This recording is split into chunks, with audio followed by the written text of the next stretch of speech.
Our heavy thunderstorms are quieting down here some at 5:17 p.m. There's still some spotty downpours that are heavy.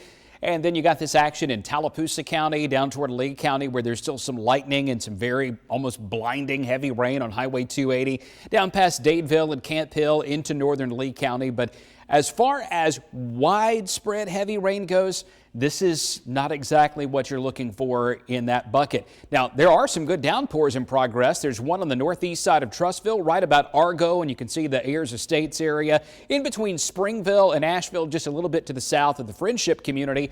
And then, boy, we've got a hefty one right over the east side of Birmingham from Avon Park and Kingston over to Gate City, Irondale, and Crestline. This downpour is tracking toward the northeast at only about 10 to 15 miles per hour. So not a fast mover, going to drop a lot of rain. And we've already had 81/100ths of an inch of rain at Birmingham Shuttlesworth International Airport this afternoon.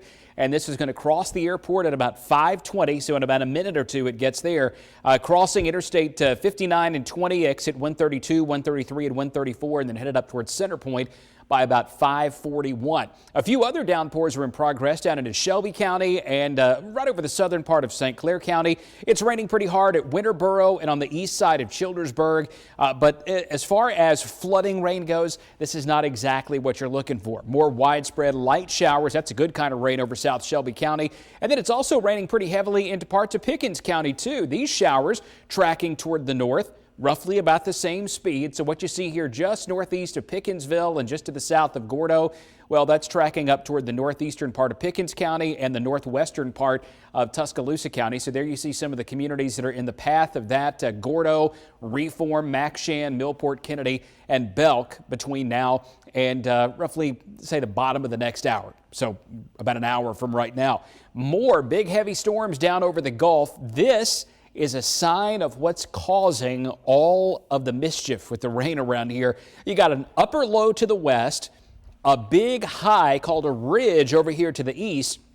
Notice underneath the high how dry it is, that brown and red indicating some very dry air. But in between, this is just like a conveyor belt of moisture that starts out over the Caribbean, picks up even more over the Gulf, gets a little bump from the Pacific. So any storm that develops just has a tremendous amount of water in the atmosphere to work with, and that's why they are such prolific rain producers.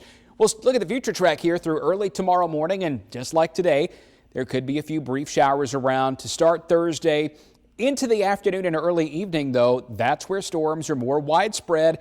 Some of them could be very heavy in some neighborhoods. Other neighborhoods won't see a drop of rain at all on Thursday afternoon or evening. Friday, Saturday, Sunday, rain chances well over 50%. We trend it down on Monday. Still some showers, but not wet all day long. Tuesday into Wednesday of next week, I'm not looking for much rain at all. And total rain between now and the middle of next week, on average, about 1 to 2 inches in all. But just like today, some neighborhoods got over 2 inches of rain from one single thunderstorm. That is a possibility. We'll also warm up and dry out a little bit with more comfortable mornings, but toastier afternoons toward Tuesday and Wednesday.